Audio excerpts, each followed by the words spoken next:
With focus mode, you can isolate a single object or group of objects. This makes editing objects in complex layer designs much easier.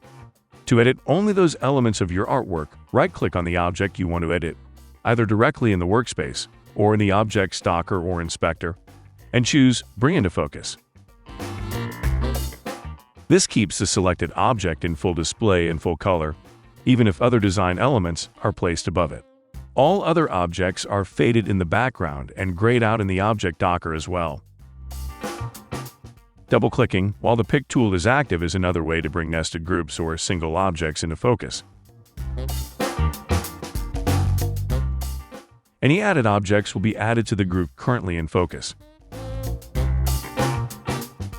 Note that this double-clicking feature is the default behavior which can be disabled in the settings.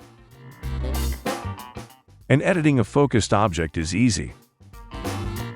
The floating breadcrumb toolbar lets you know where you are in the group hierarchy, and it can be used to drill back out.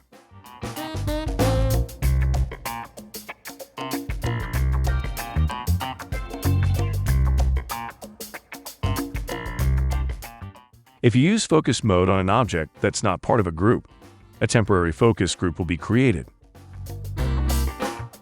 If no objects are added, the temporary group will disappear when you go back one level. But if objects are added to a temporary focus group, that group will remain.